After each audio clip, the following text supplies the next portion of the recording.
Accueilli par le gouverneur de la région du Moyen-Chari, Mamad Maouloud Izzedine et ses proches collaborateurs, le directeur pays du programme des Nations Unies pour le développement PNUD Tetsio Kondo et la délégation qui l'accompagne ont été aussitôt conduits à Manda. Dans ce village situé à l'entrée du parc de Manda, Tetsio Kondo a remis la clé d'une Toyota de marque Pick-up offerte par le PNUD à la délégation régionale de l'environnement et des ressources halieutiques du Moyen-Chari. Un geste apprécié à sa juste valeur par le délégué de l'environnement du Moyen-Chari qui exhorte ses collaborateurs d'en faire bon usage afin de réduire les menaces qui pèsent sur les réserves de faune et de flore de la région. Le directeur pays du PNUD, Tetsio Kondo, affirme que la lutte pour la protection de l'écosystème au Tchad interpelle tous les partenaires au développement, au rang desquels le PNUD, qui est considéré comme le chef de file du système des Nations Unies au Tchad en matière de protection de l'environnement.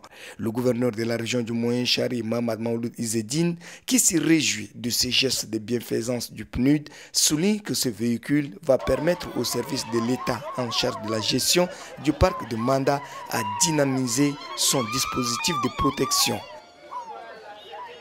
Après le village Manda, la délégation s'est rendue à l'hôtel de ville de Sar où le directeur pays du PNUD a procédé au lancement du rapport sur le développement humain en Afrique de 2012, dont le thème est vers une sécurité alimentaire durable. Dans ce rapport, le PNUD reconnaît que ces dernières années, de nombreux pays africains, dont le Tchad, ont affiché des taux de croissance positifs. Pourtant, la faim et la famine continue à sévir dans les villes et villages. Cette situation est due aux conditions climatologiques erratiques, à la dégradation de l'environnement, à la volatilité des prix des denrées alimentaires et parfois à l'instabilité politique. Un point de vue partagé par le délégué de l'agriculture du Moyen-Chari dans son rapport de la saison agricole 2011, lequel rapport fait mention de la baisse de la production céréalière à cause du retard